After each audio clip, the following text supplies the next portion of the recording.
Good morning, students. মই তোমালোকক আজি আগৰ দিনাখন নেলসন মেণ্ডেলাৰ মূল কথাখিনি তোমালোকক মই কৈ দিছো। আজি মই মূল লেসনটো আৰম্ভ কৰিম। মনোযোগ দি শুনিবা আৰু মূল কথাখিনি অৰ্থখিনি তোমালোকে নিজৰ বহিত লিখি লবা। চোৱা, 10th May dawned bright and clear. 10 May তাৰিখ মে মাহৰ আৰু এটা আমি চনটো আগতেই পাইছো in 1994। ইয়াতে পৃথিৱীৰ ৰাজনৈতিকবিদসকলে নেলসন মেণ্ডেলাৰ উদ্বোধনী অনুষ্ঠানত যোগদান কৰি তেওঁ শুভেচ্ছা দিবলৈ আহিছিল। সেই দিনটোৰ কথা কোৱা হৈছে যে এই দিনটো আফ্ৰিকানসকলৰ কাৰণে আগৰ কলা দিন, আগৰ অত্যাচাৰৰ দিন পাৰ হৈ গৈছে আৰু এই দিনটো তেওঁলোকৰ কাৰণে এটা ব্ৰাইট এণ্ড ক্লিয়াৰ ডে, উজ্জ্বল পৰিষ্কাৰ দিন তেওঁলোকৰ কাৰণে। অৰ্থাৎ দুখ যাতনা বেদনা সকলোবোৰ যেনিবা নাইকিয়া হৈ গ'ল। তাকে কৈছে 10th May dawned bright and clear. For the first few days I had been pleasantly besieged by dignitaries and world leaders who were coming to pay their respects before the inauguration. Nelson Mandela, এই লেসনটো Nelson মেণ্ডেলাৰ এটা অটোবায়োগ্ৰাফিৰ পৰা লোৱা হৈছে। অটোবায়োগ্ৰাফি অৰ্থাৎ আত্মজীৱনী, নিজৰ জীৱনৰ বিষয়ে নিজে লিখিলে তাক অটোবায়োগ্ৰাফি বুলি কোৱা হয়। ভালকৈ মনত ৰাখিবা, অটোবায়োগ্ৰাফি। If anybody writes his own life, that is called an autobiography. এজনৰ বিষয়ে বেলেগে লিখিলে তাক আকৌ বায়োগ্ৰাফি বুলি কোৱা হয়, জীৱনী। আৰু অটোবায়োগ্ৰাফি হ'ল আত্মজীৱনী। এতে তেওঁ কৈছে for the first few days, আজি যোৱা কিছুদিন ধৰি I had been pleasantly besieged, মোক যেনিবা ঘেৰাও কৰি ৰাখিছিল, মোক আৱৰি ৰাখিছিল। কোনে আৱৰি ৰাখিছিল?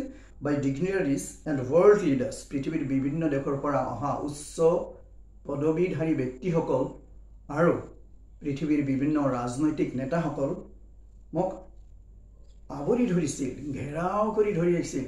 অৰ্থাৎ তেওঁৰ লগতে আজি কেইবাদিন ধৰি তেওঁলোক থকা বুলি কৈছে। কি কৈছে? I had been pleasantly besieged by dignitaries and world leaders who were coming to pay their respects. তেওঁলোকে মোক সন্মান যাচিবলৈ আহিছিল, শুভেচ্ছা যাচিবলৈ আহিছিল। Before the inauguration, উদ্বোধনী অনুষ্ঠানৰ আগত এই পৃথিৱীৰ বিভিন্ন দেশৰ পৰা অহা নেতাসকল, উচ্চ পদস্থ ব্যক্তিসকল তেওঁৰ লগত চাৰিওফালে তেওঁক যেনিবা ঘেৰাও কৰি ৰাখিছিল, অৰ্থাৎ তেওঁৰ লগতে থাকিছিল, তেওঁ সন্মান যাচিবলৈ আহিছিল। The inauguration would be the largest gathering ever of the international leaders on South African soil. On South African soil.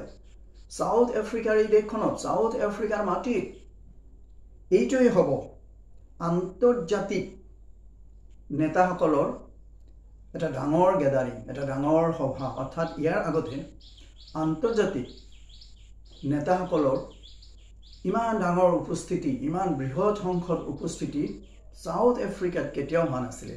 তাকেই কৈছে দি ইনঅগাৰেশ্যন, এই উদ্বোধনী অনুষ্ঠানটো কি হ'ব?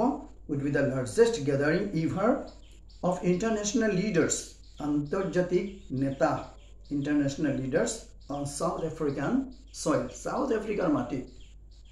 এইটোৱেই হ'ব আন্তৰ্জাতিক নেতাসকলৰ এটা বৃহৎ সংখ্যক উপস্থিতি। ইয়াৰ আগতে ইমান বৃহৎ সংখ্যক আন্তৰ্জাতিক নেতাসকলৰ উপস্থিতি কেতিয়াও সাউথ আফ্ৰিকাত হোৱা নাছিলে।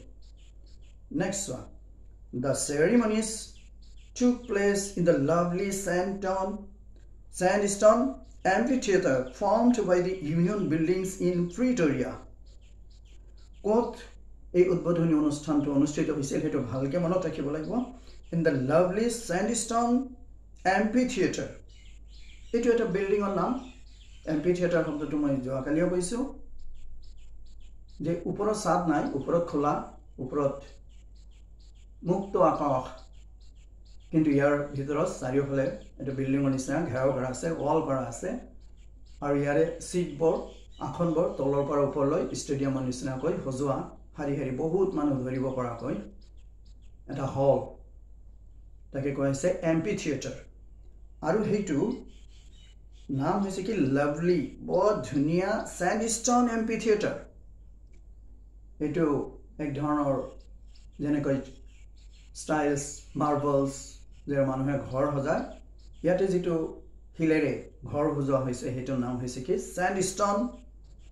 স্যান্ডস্টোনে নিৰ্মিত আমাৰ ভাৰতবৰ্ষতো বিভিন্ন অট্টালিকা বিল্ডিং আছে যেনেকৈ the red fort Lal Qila the Taj Mahal the parliament house এইবোৰ স্যান্ডস্টোন শিলেৰে নিৰ্মিত গতিকে সেই স্যান্ডস্টোন শিলেৰে নিৰ্মিত যিটো এম্পি থিয়েটাৰ তাতেই এই উদ্বোধনী অনুষ্ঠানটো অনুষ্ঠিত হৈছিল আৰু ঠাইখনৰ নাম আছিল কি প্ৰিটৰিয়া for ডিকেডছ a period of 10 years 10 বছৰ কালক ডিকেডছ বুলি কোৱা হয় যেনেকৈ 100 বছৰ হলে সেঞ্চুৰী কোৱা হয় ডিকেডছ for decades this had been the seat of white supremacy আমি ইতিমধ্যে গম পাইছো যে বগা মানুহসকল শ্বেতাংগসকল এই দেশ শাসন কৰিছিল গতিকে ইয়াতে ইমান দিনে বহু দশক ধৰি for decades বুলি কোৱা হৈছে বহু দশক ধৰি শ্বেতাংগসকলে এই প্ৰিটৰিয়াৰ এম্পি থিয়েটাৰ বিল্ডিঙত তেওঁলোকে বহি সভা সমিতি কৰিছিল কিন্তু আজি কৃষ্ণাংগসকলে কাৰ্যভাৰ লোৱাৰ কাৰণে যিটো প্ৰস্তুতি চলিছে উদ্বোধনী অনুষ্ঠান চলিছে আজি তেওঁলোকে ইয়াতে প্ৰথমবাৰৰ কাৰণে অৰ্থাৎ কৃষ্ণাংগসকলে প্ৰথমবাৰৰ কাৰণে ইয়াতে বহিব পাৰিছে ইমান দিনে শ্বেতাংগসকলৰ আসনে আছিল এইটো for decades this had been the seat of white supremacy শ্বেতাংগসকলৰ আধিপত্যত আছিল সুপ্ৰিমেসি তেওঁলোকৰ দখলত আছিল and now it was the site of rainbow gathering rainbow আমি জানো rainbow ৰামধেনু যত হাতটা ৰং আছে ঠিক ৰামধেনুত হাতটা ৰং থকা নিচিনাকৈ আজি এই এম্পি থিয়েটাৰত বিভিন্ন ৰঙৰ মানুহ বিভিন্ন বৰ্ণৰ মানুহ বহিছে বগা মানুহ শ্বেতাংগ কৃষ্ণাংগ আৰু বেলেগ যিমান মানুহ আছে ৰামধেনু সদৃশ ৰঙৰ বিভিন্ন জাতি প্ৰজাতিৰ মানুহবোৰ ইয়াতে বহিছে তাকে কৈছে now it was the site of a rainbow gathering and different colors and nations for the installation of South Africa's first democratic non-racial government এইটোৱে হ'ব সাউথ আফ্ৰিকাৰ প্ৰথম গণতান্ত্ৰিক আৰু non-racial government যত জাতি বৰ্ণৰ কোনো ভেদাভেদ নাথাকিব জাতি বৰ্ণৰ ভেদাভেদ নথকা এটা নতুন চৰকাৰে আজি ইয়াতে শপত লোৱা উদ্বোধনী অনুষ্ঠানত অংশগ্ৰহণ কৰিবলৈ আহিছে ইনষ্টলেশ্যন মানে প্ৰতিষ্ঠা আজি তেওঁলোকৰ প্ৰতিষ্ঠা হ'ব কিহৰ প্ৰতিষ্ঠা হ'ব ফাৰ্ষ্ট ডেমক্ৰেটিক গভৰ্ণমেণ্ট আৰু এইটো কথা ভালকৈ মনত ৰাখিবা যেটো হৈছে ফাৰ্ষ্ট ডেমক্ৰেটিক গভৰ্ণমেণ্ট আৰু ইয়াতে কোনো জাতি বৰ্ণ কোনো ভেদাভেদ নাথাকিব সকলো ধৰণৰ মানুহ এই চৰকাৰত অংশ ল'ব পাৰিব যত অকল কৃষ্ণাংগ অকল শ্বেতাংগ তেনেকুৱা নহয় আগতে অকল শ্বেতাংগসকলে শাসন কৰিছিল এতিয়া মূল শাসনভাৰটো ফাৰ্ষ্ট ব্লেক প্ৰেসিডেন্ট প্ৰথম নিগ্ৰ ৰাষ্ট্ৰপতিৰ নেতৃত্বত চলিব পিছৰ পেৰাগ্ৰাফটো চোৱা on that lovely autumn day I was accompanied by my daughter Zinani Nelson Mandela ছোৱালীৰ নাম আছিল জিনানী এটো নাম ভালকে মনত ৰাখিবা তেওঁ যেতিয়া এই উদ্বোধনী অনুষ্ঠানত যোগদান কৰিছিল তেওঁৰ লগত তেওঁৰ ছোৱালী জিনানীও আহিছিল আৰু এই দিনটোক অটাম ডে বুলি কৈছে অটাম শৰতৰ দিন আমি জানো শৰৎ কালটো আহে সামাৰৰ পিছত গ্ৰীষ্মকালৰ পিছত আৰু শীত কালৰ আগত যত বেছি গৰম নাথাকে যত বেছি ঠাণ্ডাও নাথাকে আৰামৰ দিন আজি এই 10th মে টু সিজনেল হিচাপেও সাউথ আফ্ৰিকাত অটাম শৰতৰ দিন আৰু ৰাজনৈতিক ফালৰ পৰা এই দিনটোক অটাম ডে অৰ্থাৎ যত কোনো অশান্তি বিশৃংখলা নাথাকিব শৰতৰ দিনৰ নিচিনা শান্তি থাকিব তো ৰাজনৈতিকভাৱে এইটো অটাম ডে আৰু সিজনেল সিজন হিচাপে এটো আছিলে 10th মে এই হৰতৰ দিনটোত তেওঁৰ ছোৱালীও তেওঁৰ লগত আহিছে ছোৱালীৰ নাম জিনানী ভালকে মনত ৰাখিবা অন দি পডিয়াম মানে মঞ্চ অসম মঞ্চ যত শপত লব ৰাষ্ট্ৰপতি বা বিভিন্ন উচ্চ পদবী থকা ব্যক্তিসকল on the podium Mr. D. Clark was first sworn in as second deputy president bhalke manot rakhiba second deputy president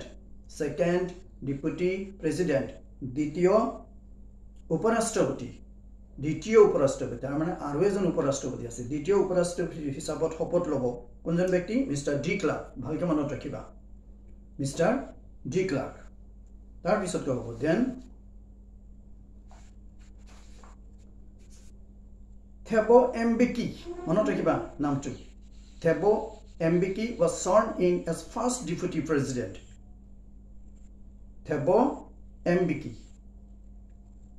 তেওঁ হৈছে প্ৰথম উপৰাষ্ট্ৰপতি হিচাপত শপত লোৱা ব্যক্তি তাৰ পিছত কোনে শপত ল'ব when it was my turn যেতিয়া মোৰ পাল আহিলে তেওঁলোক দুজন শপত লোৱাৰ পিছত first deputy president second deputy president তেওঁলোক শপত লোৱাৰ পিছত এবাৰ আই মানে নেলসন মান্ডেলা যেহেতু তেওঁ এটো আত্মজীৱনীৰ পৰা লোৱা হৈছে লেসনটো অটোবায়োগ্ৰাফিৰ পৰা লোৱা হৈছে গতিকে তেওঁ আই বুলি নিজকে কৈছে আই প্লিজড মানে অঙ্গীকাৰ কৰা মই অঙ্গীকাৰ কৰিছিলো টু obey অঙ্গীকাৰ কৰা শপত লোৱা two obey and uphold the constitution সংবিধান মই সংবিধান মানি চলিম সংবিধানৰ সকলো কথা সকলো বিষয় মই অটুট ৰাখিম অৰ্থাৎ সংবিধান উলংঘন নকৰিম বুলি তেওঁ শপত ললে and to devote myself to the well-being কল্যাণ অৰ্থাৎ মানুহৰ হিতকৰ কাম কৰিব